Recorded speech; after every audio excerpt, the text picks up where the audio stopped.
So we're reading from Bhagavad Gita, as it is, and chapter, text 10, with the whole stack of books there.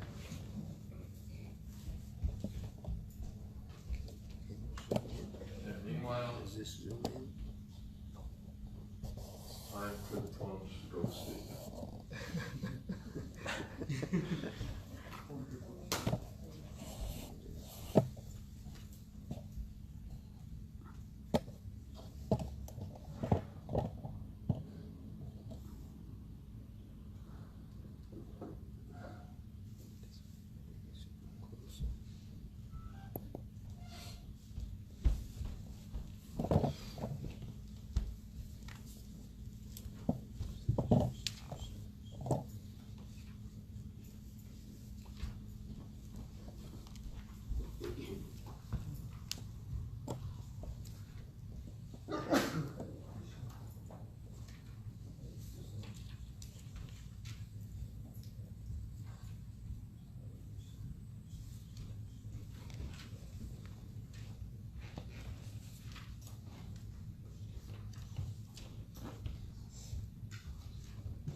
Antasya Kinanjana Shalakaya Chakshurmilitam Jena Tasmai Shri Gurudeva Namaha Shri Chaitanya Manovisam Sthapitam Jena Bhutale Swayam Rupa Kada Mayam Tatati Shapatantikam Vandeham Shri Guru Shri Juta Padakamaha Shri Guru Vaishnavanscha Shri Rupam Sagrajatam Savana Raganatan Vitam Stam Sajivam Sadvaitam Savatutam Pravijana Sahitam Krishna Chaitanya Devam Shri Radha Krishna Padam Savana Dalita Sri Vishakhan Vitamscha Hey Krishna Karuna Sindho Dina Bandho Jagatpate Gopesha Gopika Kanta Radha Kanta Namostute Tapta Kamshana Gaurangi Radhe Vrindavaneshwari Krishna Padu Sute Devi Pranamami Holi Priye Mancha Kolpatarubhyascha Kripa Sindho Bhevacha Patitanam Pavanebhyo Vaishnavebhyo Namo Namaha Shri Krishna Chaitanya Prabhu Nityananda Shri Advaita Gadadhar Shivasadi Gaur Bhaktavinda Hare Krishna Krishna Krishna Hare Hare Hare Rama Rama Rama Hare Hare. So, Maya Jakshena Prakritihi Suyate Sacharacharam Etuna Nena Kaunteya Jagat Viparivartate Mayadhyakshena Prakriti Suyate Sacharacharam Etunanena Kaunteya Jagat Viparivartate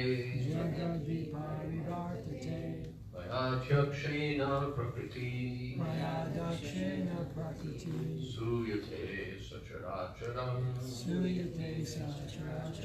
Etunanena Kaunteya Jagat Viparivartate Mayadhyakshena Prakriti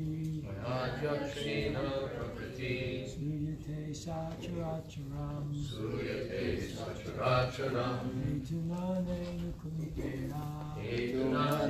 Kaunteya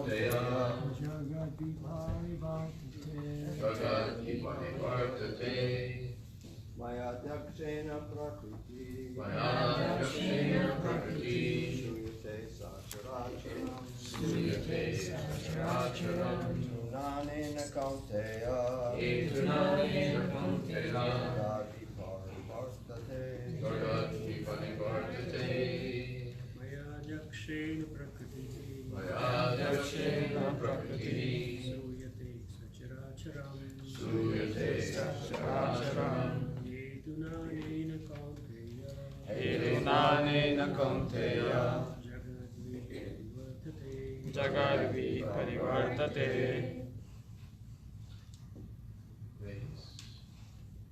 Mayadhyakshena prakriti Mayadhyakshena prakriti Suyate sacharacharam Suyate sacharacharam Etunanena kaunteya Etunanena kaunteya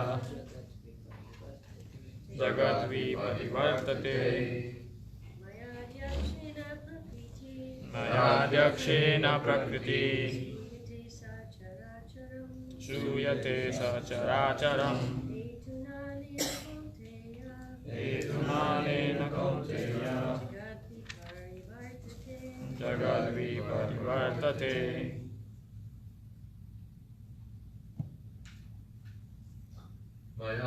Maya by me by me Adhyakshena Adhyakshena by superintendence by superintendence Prakritihi Prakritihi material nature material nature Suyate Suyate manifest manifest Sa both Chara acharam Chara acharam the moving and the non-moving the moving and the non-moving Hetuna Hetuna for the reason Anena this Kaunteya O son of Kunti Jagat Jagat the cosmic manifestation manifestation Viparivartate Parivartate is working working or it's not working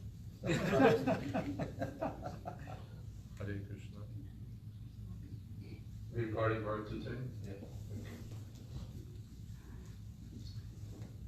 because there's an adyaksha.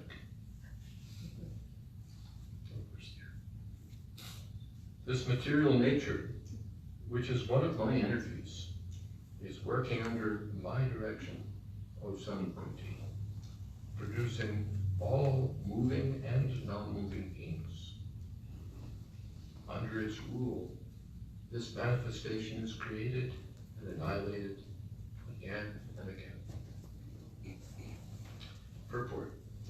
It is clearly stated here that the Supreme Lord, although aloof from all the activities of the material world, remains the Supreme Director. The Supreme Lord is the Supreme Will and the background of this material manifestation. But the management is being conducted by material nature. Krishna also states in Bhagavad Gita that of all the living entities in different forms and species, I am the Father. The Father gives seeds to the womb of the mother for the child, and similarly, the Supreme Lord, by his mere glance, injects all the living entities into the womb of material nature, and they come out in their different forms and species according to their last desires and activities. All these living entities, although born under the glance of the Supreme Lord, take their different bodies according to their past deeds and desires. So the Lord is not directly attached to this material creation. He simply glances over material nature. Material nature is thus activated, and everything is created immediately. Because he glances over material nature, there is undoubtedly activity on the part of the Supreme Lord, but it has nothing to do with the manifestation of the material world directly. This example is given in the Smriti. When there is a fragrant flower before someone, the fragrance is touched by the smelling power of the person. Yet the smelling and the flower are detached from one another. There's a similar connection between the material world and the Supreme Personality of Godhead. Actually, he has nothing to do with this material world, but he creates by his glance and ordains. In summary, material nature, without the superintendence of the Supreme Personality of Godhead, cannot do anything. Yet the Supreme Personality of Godhead is detached from all material activities. It's a nice comfy chair.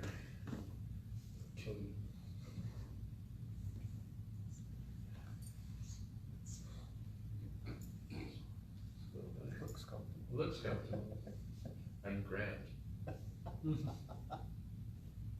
Maya Jakshena Prakriti Suyate Saturachya Etunane Akontena Jagat Viparivartate. Very important. The Lord says that everything is going on. Maya Jakshena, by my superintendence, my supervision.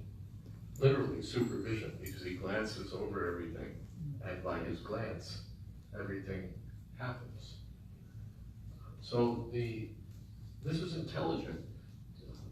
Nothing just happens. The materialistic theory is that things just happen by something called the laws of chance, which make things happen, right? A lot of things happen because of chance. How did life evolve? By chance. How did creation come about? By chance, right? This is the scientific explanation for everything. It's all by chance. But chance does not cause anything. I learned this from my physics professors, my mathematics professors, who explained that according to mathematics, chance is a description of something, not a cause of anything. And I can give you a good example. How many people here know someone who's divorced? Okay, not too many. You know someone divorced. Okay. What's the divorce rate in America? About 50%. So the chances are 1 out of 2 that someone may get divorced. Now, of those who know someone who got divorced, how many of you would be willing to say they got divorced because there was a 1 out of 2 chance that they could?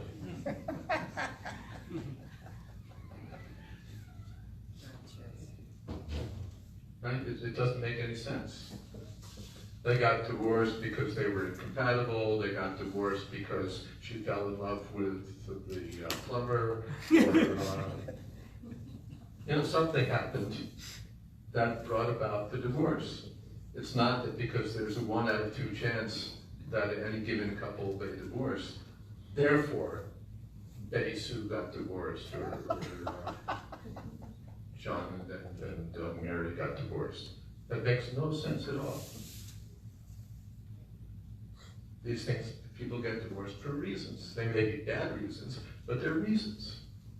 Not just because, well, we have to conform with the statistics, and they're we're low on divorces here. So you gotta get divorced. Some loudspeaker, we need some hand of fate comes, and there are reasons. So this idea that everything comes about by chance is rubbish. It's rubbish. Chance doesn't explain anything. It doesn't cause anything. In fact, chance is what we use to describe why something happened when we don't know why it happened.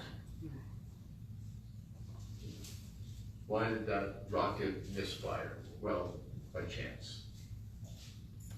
Why did the car go off the road? By chance. Why did this happen and that happen? By chance. It means we don't know why it happened. There was a reason why the rocket misfired, there's a reason why the car went off the road, there's a reason why this or that happened. But when we don't know, we say, well, it's just one of those things, it just happened by chance. It means we're ignorant, we don't know why it happened. Which is fine, nothing that terrible about being ignorant, but then to turn our ignorance into a theory and say that it happened, not only did it happen for a reason I don't know, but the reason that I don't know is like somehow some sort of statistical, what would you say, enforcer, some divine law of statistics that makes things happen is nuts. So, hetu means cause. There's a cause for everything. Asancham apratishtam te jagadaguru mishram. Aparastra samputam kimanya kamo hetu hetukam. The demons say everything just happens by chance. No God in control, no reason for anything, it just is.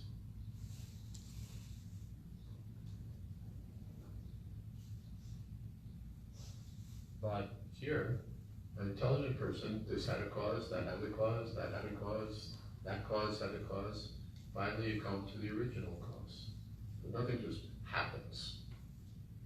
There's a cause. Even children, when they're intelligent, they ask, why did this happen? Well, because of this. Well, why that?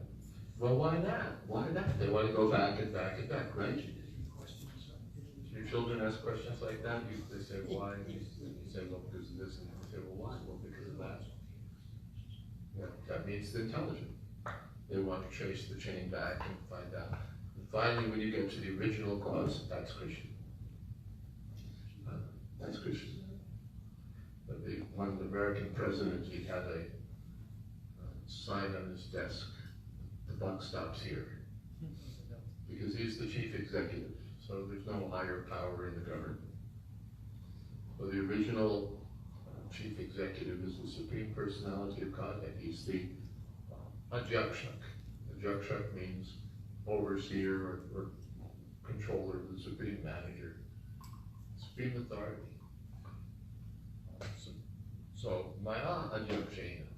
Things are not happening automatically, but by the supervision, the control of the Supreme Personality of God. Mayadhyakshena Prakriti Suyate Satranatra. There are so many living entities, some of them are moving, like the birds and the beasts and the human beings, some are non-moving, the plants and trees. And they're all products of Prakriti. Prakriti means material nature. And Prakriti means, well, first of all, material nature means that there's no consciousness. Matter, the table, the chair, the rock, have no consciousness. But living beings have consciousness. Where does that consciousness come from? It comes from Krishna. Just like a child, the ingredients of the body are supplied by the mother's body, but the seed has to be given by the father.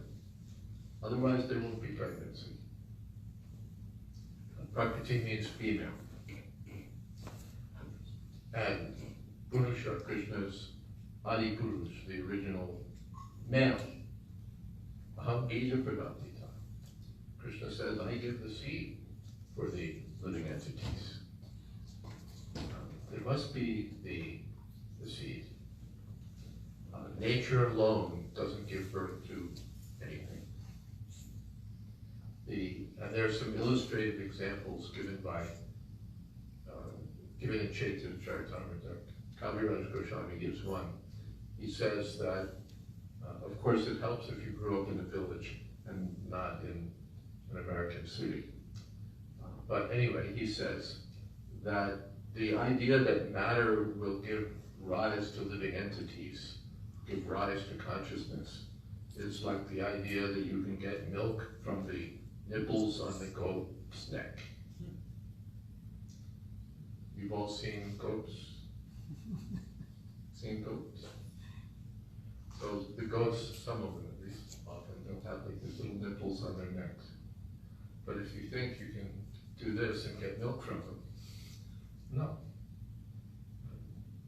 This is not that. The material nature is not a source of life. Although it's taught by the material, that somehow materialists have hijacked the process of education, and it's somehow very scientific to teach that life comes from matter.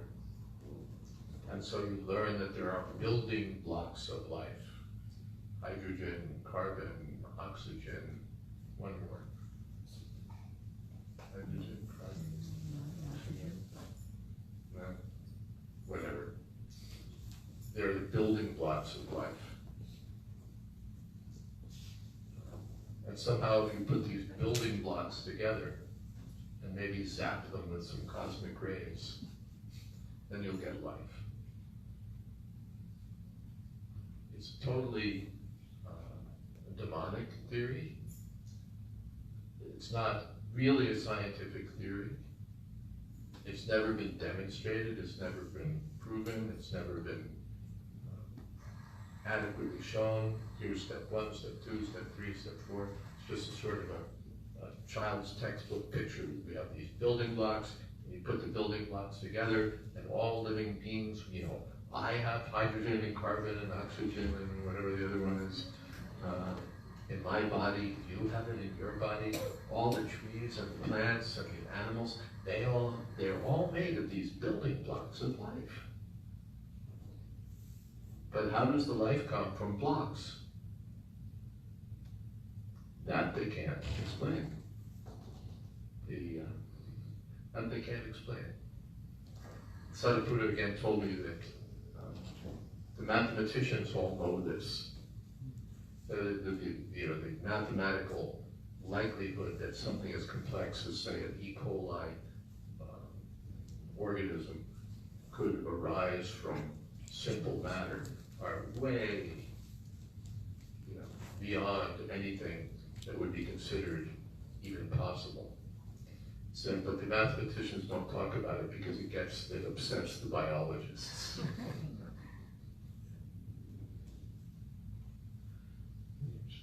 It upsets the biologists. But this is the problem, that people can't distinguish between life and matter. What is that in the Bhagavad Gita? Nasato vijitaya pavo natavo vijitaya satava upayora pajrishnotas tvanyos tattvadarshi. The tattvadarshi, seers of the truth, have analyzed this from beginning to end, and this is their conclusion. There's simply two different substances. There's matter and there's life. And life is not produced from matter, it's just another thing entirely. And especially since matter, nasato vijitaya bhava, matter never exists. Exists means never has permanent existence. Adyanto, it has a beginning, it has an end, just like this body. And consciousness has no beginning, has no end. It's of a different nature.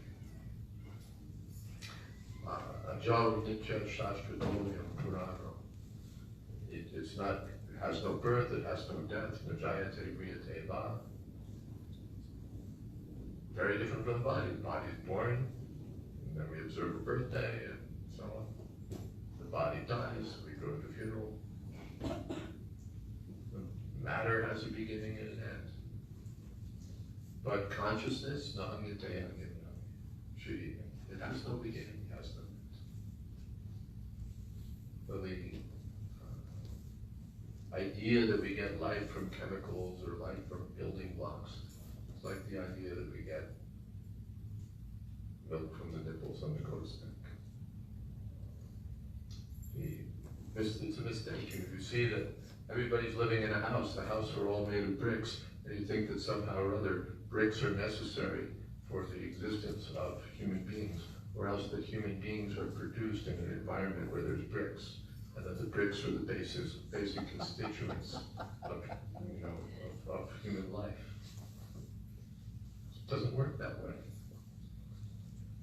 These are the building blocks of the bodies. That we accept. Every body will have hydrogen and oxygen and carbon and it was potassium or something else. All the bodies will have these blocks. But I'm not this body. Consciousness is distinct from the body. That they don't know. The other example Prabhupada gives is that their logic is the logic of the rice and the scorpion. You know the rice and scorpion logic? You know the rice and scorpion logic? Yes, Mr. American Flag, do you know the rice and scorpion? You don't know. Okay, you ready? This is the rice and scorpion logic. There was a man working on the dock, and he saw big piles of rice, and saw scorpions coming out of the rice. You know what a scorpion is, huh? He saw scorpions coming out of the rice. So, he was very intelligent. He concluded that rice produces scorpions.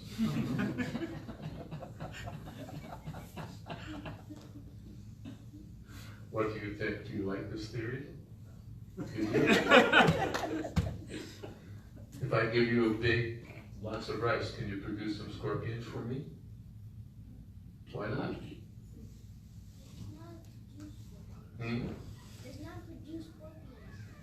Rice does not produce Rice doesn't produce scorpions. No. Very good. The scorpions are produced from mother and father scorpions. The mother and father scorpions produce the baby scorpions. But a person who doesn't know that looks at the big pile of rice, sees the scorpions coming out, and says, well, the rice produces the scorpions. Maybe, when it's under certain conditions, when there's enough heat, and, you need to. Rice is a building block of scorpions. This is their mistake. So they see the body, they see consciousness, and they think that the body gives rise to consciousness, but matter gives rise to consciousness. And therefore you don't need anything else but matter. Matter does everything on its own. This is their idea. But we see in our practical experience that matter does nothing on its own. It's like this body, it's matter. You leave out the consciousness, the body will do nothing. Well, it'll rot, but apart from that, it won't drive a car, it won't make breakfast, it won't do anything. The consciousness is needed. We're sitting in this temple, it was built by consciousness. There's glass, there's wood, there's whatever that stuff is called, and there's, all the other, there's tile. But do you think that, given enough time, and, like, somehow or other, if there were big piles of wood, and big piles of glass, and big piles of tile, and big piles of nails, you just give it enough time, and, statistical opportunities, and they'll all get together and build a temple. But they'll self-assemble, or that at the mature stage of what would you say, festering or development, they'll come together and form a building. It doesn't work that way, it's not consciousness. Someone has a desire, we want to have a church, we want to have a temple, we want to have a house, we want to have a store. They go out and say, okay, let's hire an architect. The architect uses his intelligence and says, I'm going to do this. They call the contractors come and start working according, they read the plan, use their intelligence. And then by consciousness applied, the consciousness of so many people involved, then you get a building. And a building is a pretty simple thing. I think if you had to describe mathematically this building, you could describe it in fairly short string of numbers, or a series of numbers. As compared to a living being. A living being is very, very, very complicated. Even the little one. In fact, Sadhguru Prabhu spoke at a conference, and I forget what the topic of the conference was, but he spoke on a very dry topic. And it was simply had to do with the mechanisms of the E. coli bacteria and the level of complexity of the various mechanisms, the various structures found within the E. coli, and the just dry mathematical numbers and how those numbers were derived. And it gives you, 10 to the minus whatever it is, 10 to the plus whatever it is, level of information in all these structures. And one scientist who was present in the meeting saw the implications of this and said, "You're speaking against evolution." So I said, "No, I'm just speaking about the complexity of the E. coli bacteria." But the scientist got it, that if you follow the steps, if you follow the logic, if you see where that goes, you'll say, evolution couldn't have produced this because the level of complexity is too high. You can't start with simple building blocks and wind up with a living being. It's just not going to happen. And Sadhguru Prabhu has argued this very brilliantly and with formulae that I can't read and so on in his book, Mechanistic and Non-Mechanistic Science. Wonderful book. Available on Amazon. By the way, it's been republished. So here the point is, Krishna says, Maya Yakshena Prakriti, Surite Saturajya. This is all going on because of me. I'm the cause. Mata Sarva Pravartate. Everything comes up from me, and everything is working under my supervision. I'm the supreme intelligence, and the Prakriti, material nature, is working under my order. It's Chanurupam Apiyasya Chacheshtates in Brahmasanta. Maya is working according to the order, according to the desire of the Supreme Personality of Godhead, not independently. Not independently. The energies of Krishna appear to work independently. Parashu Shakti Vividaiva Shriyate Subhavaki. They appear to work as if automatically. But that's an as if. Just like in a factory, everyone just comes in and works automatically. You know, they come in, they punch a clock, they go to their places, they do the various things they're supposed to do. It just happens automatically. But behind the scenes, there's an arrangement to make that happen. There's someone who started the business, who has a vision of the business, who has invested the capital, who's recruited the workers, who defines the objectives to be reached. And then I come in and see, wow, everybody comes in automatically and leaves automatically. 5 o'clock, this is amazing. But there's an arrangement behind it. There's supervision. If you don't come in, then someone gets a phone call that says, Jack, what's with you?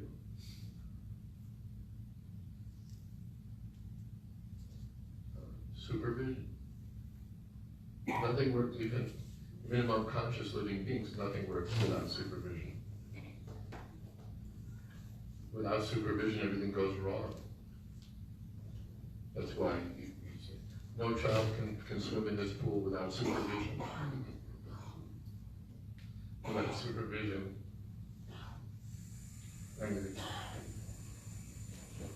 So Jagat means the world, which is moving.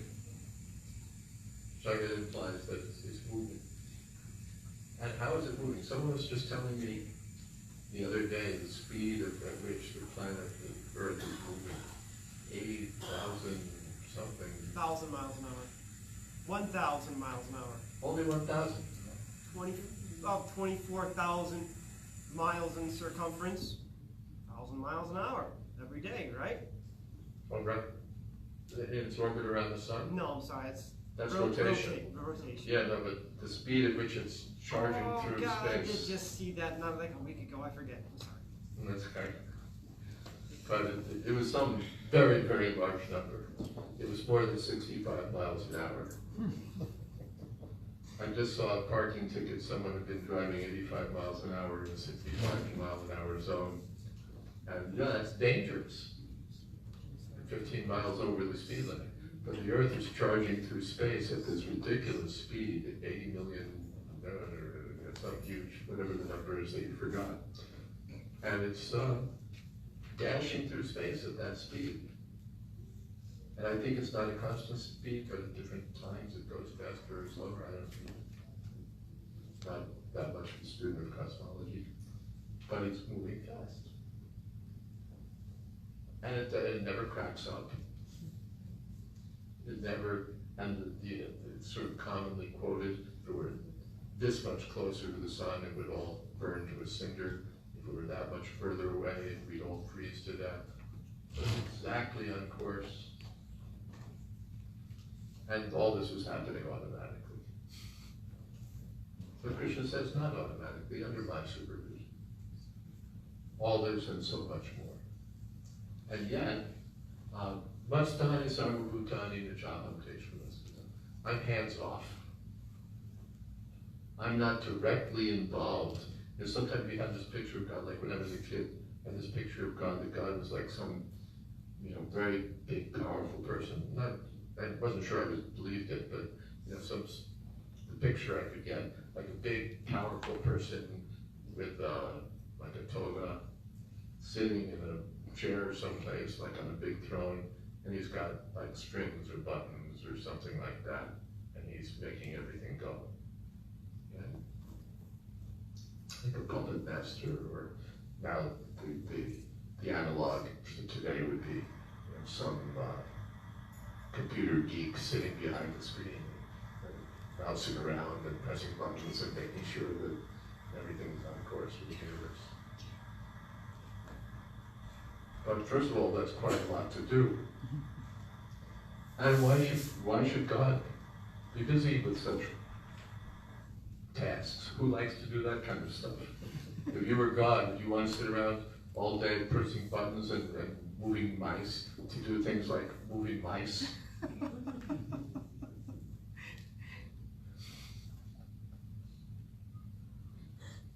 And why should God do that? What kind of God is it who can't delegate? So Krishna says, I don't have to do, what is that?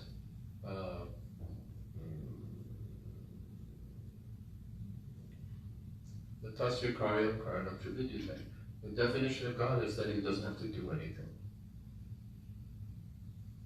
He's doing everything, but he doesn't have to do anything. It's all happening by his supervision. The material nature knows what to do. Krishna wants this, I'll do it. And all of his energies are working in that way, not by hands-on, gross manipulation. Natasya karyam karanam chavidyate. He doesn't have to do anything. Therefore, we don't see the picture of Krishna standing behind a bank of monitors and making sure everything's going on. What is he doing? He's herding cows, he's playing on his flute, he's dancing with the gopis, he's enjoying.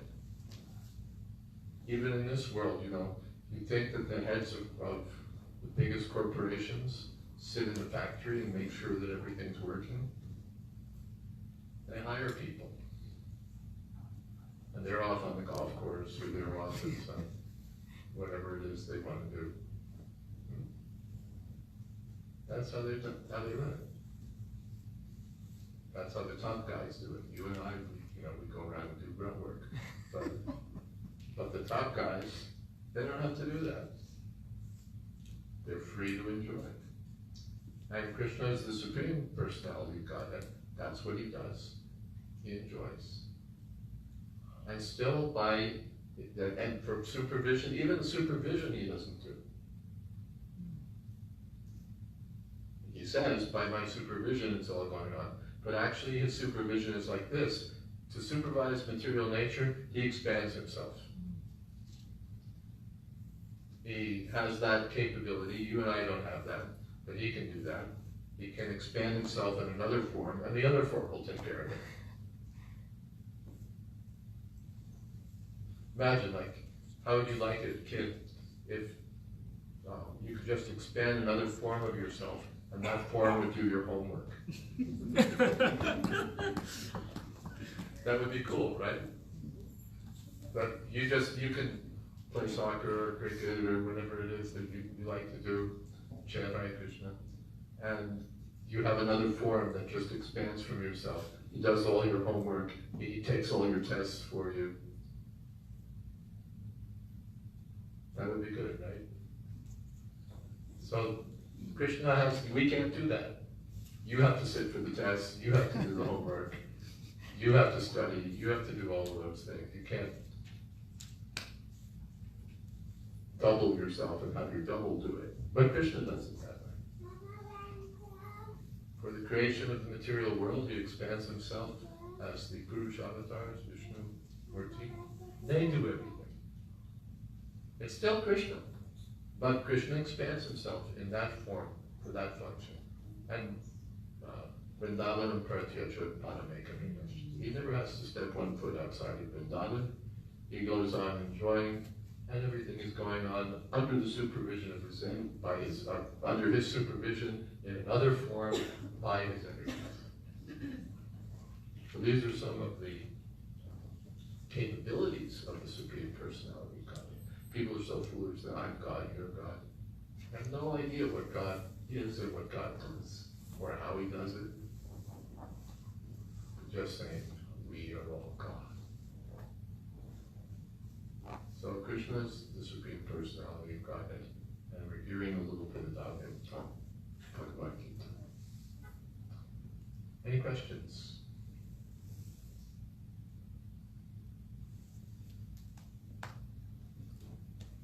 Sir? It seems that most theistic traditions can accept that God is the supreme controller, the supervisor of everything. But it also appears that with just that knowledge and not something more, it becomes a little easy to blame God or reject God because there's so much bad things that are going on. It's going on in his supervision. He's the supervisor. He's allowing these things to go on. That's there. The divine responsibility depended on him when things are wrong according to our estimation. And of course, it's true that ultimately God is responsible for everything that's going on. But first of all, they don't know what's good. They don't know why things are going. Just like I was seeing a little bit of sociology. Prisoners typically blame the government for, I'm in jail because of the government. The government messed up, that's why I'm in jail. It's because of their bad management, it's somehow their fault. Even the notorious Al Capone said, why am I in jail? All I did was try to give the people of Chicago a good time. So from the prisoner's point of view, the government's always wrong, they're always, they don't understand, but the government knows what it's doing. You're in jail because you deserve to be in jail. And we're going to keep you in jail. The longer you go on about how the government is at fault, the longer you'll stay in jail. That's the first thing. That they're seeing from their point of view and blaming others for what they've created. Our material condition is due to our misuse of independence. We have independence. Are you going to complain about that? Why am I given independence? I want to be a robot. We're given independence, then we misuse it, and it's Krishna's fault.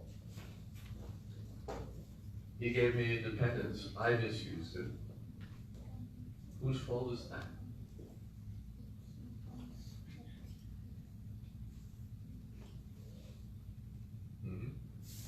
So, because sometimes when I speak with people from other traditions, they use that answer, well, you know, it's not God's fault, but He gave us independence, free will. So sometimes I say this in response. I say, so if you have 2 children, and one child comes to you and said, I'm fed up with my brother. He's just a moron, I'm just going to kill him. So you try everything you can to stop him. But in the end, you don't say, well, you got free will, you can do what you want. You're going to stop him. We're all God's children. But yet, the excuse of free will, He's letting us kill each other on the... Not letting us, he's employing us. Prabhupada gave the example that in his primary school, if suppose a couple of kids are cutting up in class. Right? A couple of kids are cutting up in class.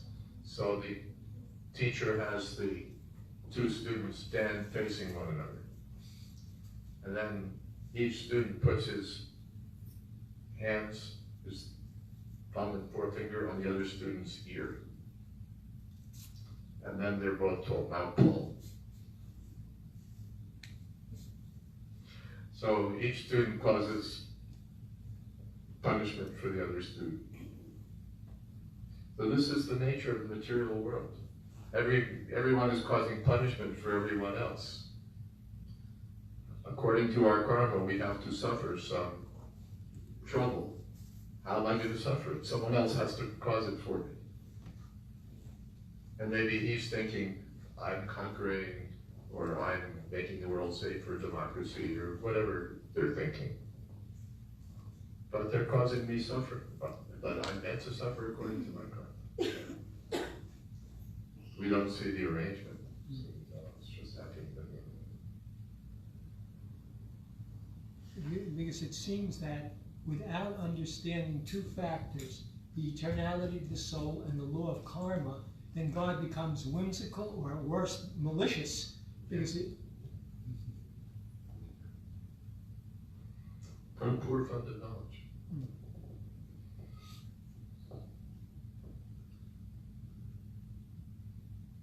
Something else.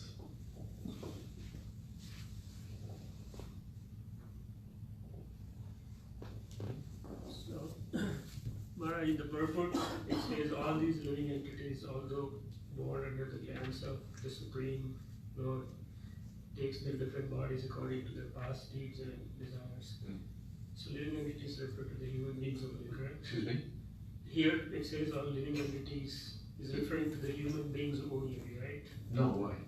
But it says take their different bodies according to the past deeds and desires. Only the human beings had deeds and desires? Yeah, but animals who are animals, they just Automatic. automatically. But they have deeds and desires. The thing about the animals is that their desires and deeds are all legal. The cow never desires to eat meat. Tiger never desires to steal oranges. Cow exactly acts as a cow. The tiger acts exactly as a tiger. They all perform their duties according to nature's laws because they have no independence to do anything else. They don't have freedom. So they act exactly according to nature's laws, and therefore they're promoted gradually, slowly. Human being has greater freedom, but greater chance to misuse the freedom. So then he can go up, he can go down, just like these big government officers. If they act properly, they can be promoted. But if they misuse the government property and they're found out, then they're kicked down. So greater freedom means greater responsibility also. So that responsibility has to be properly used, then we can be elevated. If we misuse it, then degrade it. But all of the living beings are placed in their particular position according to their past situation, by Krishna's village. Prabhu, did God give us desire, or is the desire also coming from the God? Does God, it's not exactly given, you know, we have this idea of sort of, again, maybe it comes from other traditions, that God gives you this and God gives you that. Even we say God gives you independence, God gives you, it's not exactly that. Mami Vamsa Jiva Loke Jiva Bhutisaranta. Krishna says all these living beings are part of me. So the parts of Krishna have the qualities of Krishna. In Bhagavatam, Swaran, Krishna is fully independent. So we have independence also because we're part of Krishna. But because we're tiny parts, we have tiny independence. Krishna has desire. His desire is unlimited. Our desire is tiny. It seems like it's very big, but what we desire is really tiny. We have power because Krishna has power, but our power is tiny. So, just like the drop of ocean water, it has the qualities of the ocean. The particle of gold has the qualities of gold. So we have the qualities of Krishna, but in minute quantity. But Krishna has desires.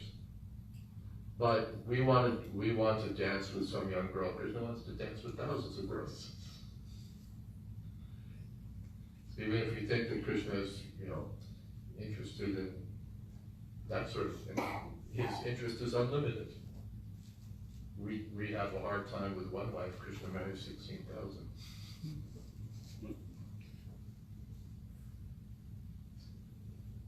So Krishna is great and we're small, but the same qualities are there. I'm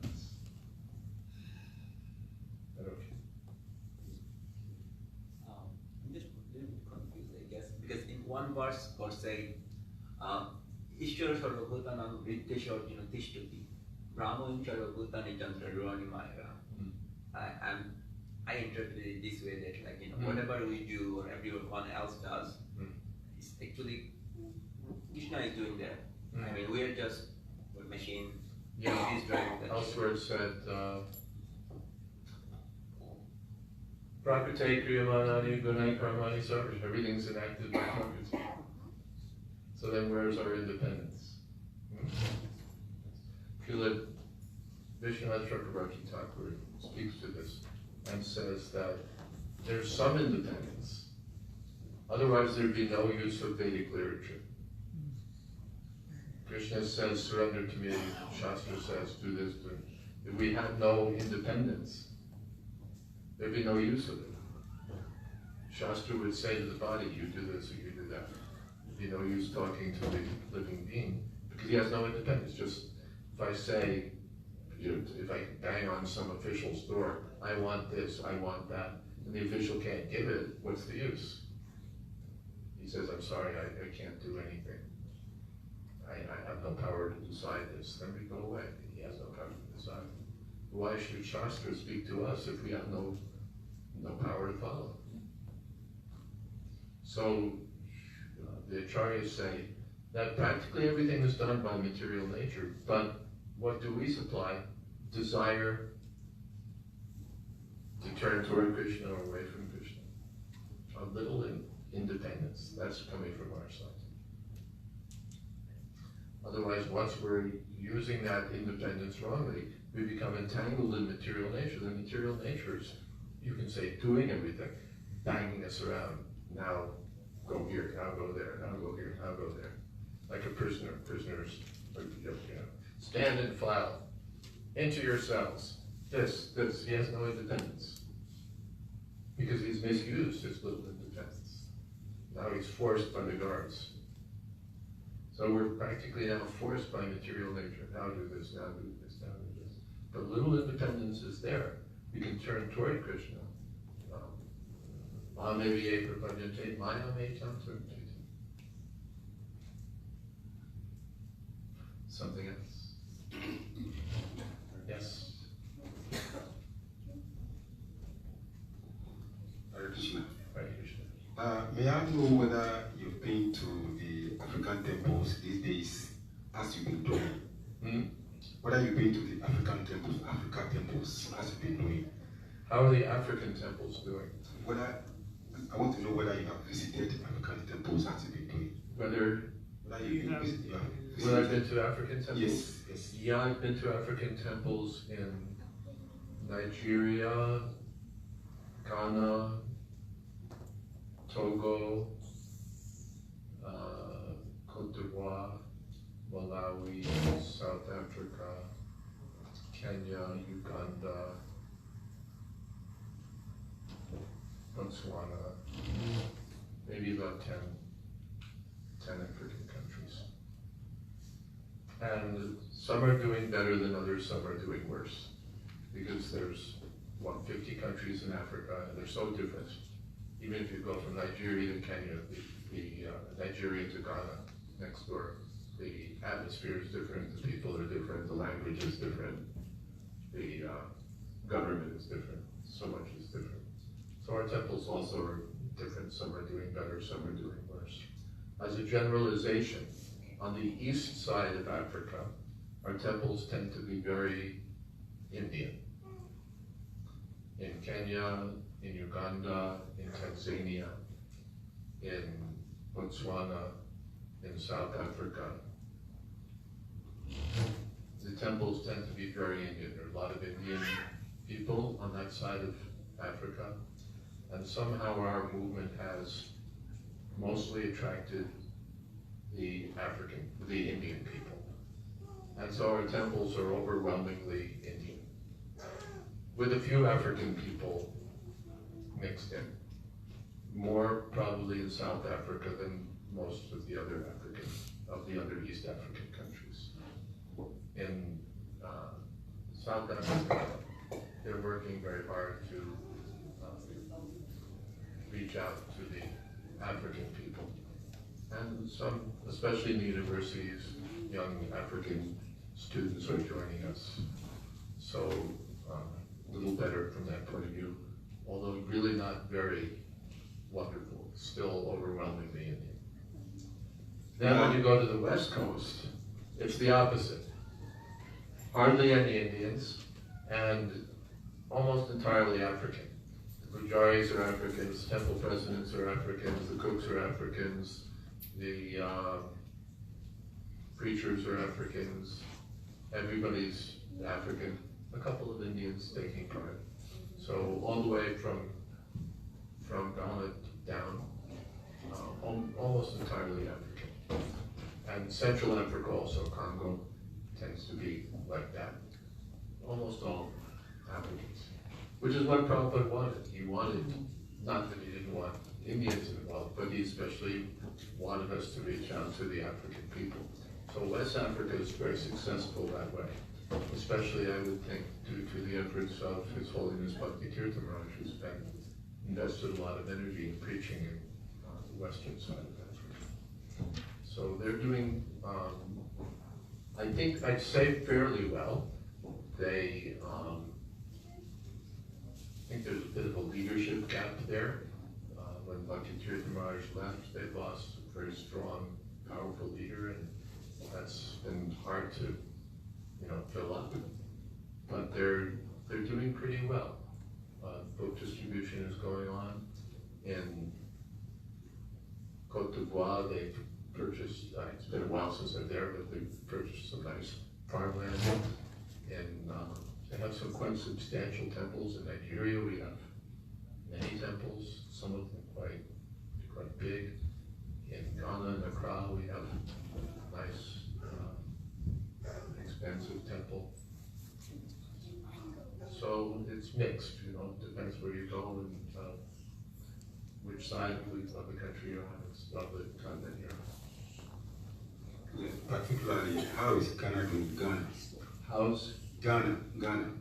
Yeah. Ghana's pretty good, I would say. We don't have a lot of temples. We have about 4 or 5, I think. The main one being Accra. And we have a leader, Srivas Prabhu, who's very excellent. Now he's spending a lot more time in Mayapur, actually. He's been doing studies, Bhagavatam and so on. So we'd like to see a little more of him, I think, in Accra, but he's spending more time in Mayapur. Otherwise, the devotees are doing pretty well in Ghana. Great kirtan, of course. The devotees are very excellent kirtanias. And nice people are coming. You could, if you go to Accra on a Sunday, more people than we have here. About, in Accra, I'd say about 6 times as many people as are sitting here, you'll find there on a Sunday. I'm from Ghana. You're from Ghana. Where are you from in Ghana? Accra Temple. From which place? Accra Temple. From Accra, okay. Are you staying here now, or you're just visiting? I'm staying here now. Staying here? Yeah. When are you coming back to Accra? Yeah, very soon. Very soon? Yes. Okay, we'll be waiting for you there. When were you last there? 5 years. When were you last in Accra? 5 years ago. 5 years back. Okay. It's been a little while since I've been there also. But I'm looking forward to going back. Good, thank you.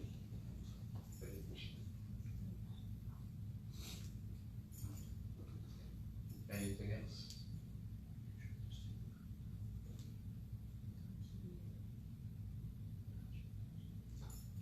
It's interesting, we're publishing books in some of the African languages. We published in Zulu, Xhosa, Tswana, Swahili. Latest is Amharic, the language of Ethiopia. So we're publishing in different languages. Some languages are not very much read. Like, Twi is spoken a lot, but people don't read Twi, not really. There's not like a lot of Twi newspapers, right? It's more spoken than read. People, if you say you like a book in Twi, they'll say, do you have English? So one of the things we want to do is publish audio books in these local languages, because people speak them more than they read them. For reading, they prefer English, but speaking, just like here, a lot of people, they'll read English, but at home they'll speak Gujarati or Telugu or what have you. But the reading will tend to be in English. So there it's like that also, that at home people may speak their local language, but for books, the educational system will be in English. So we are publishing books in some of the local languages, but we want to publish audio books also. Why not just give them English books? We do. Yeah, for printing, English. And also local languages, because it differs from place to place. So you go to a country, are there newspapers in the local language? If yes, then they have, like an active, like languages like alive and well and being used. So some of the places are like that. Like Swahili in a place like Kenya. Yeah, people, there's Swahili newspapers, Swahili, what's going on. But a language like Twi, not really. Am I right? You don't see books published in Akan or Twi. Not so much. Although it's spoken like it. So according to the local situation.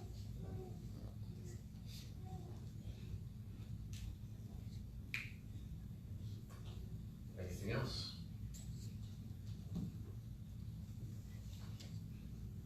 you all very much. Hare Krishna. All glories to Krishna. Hare Krishna. Jayadvaita Maharaj ki. Samaveta Bhakta Vrinda ki jai. Gaur Prema.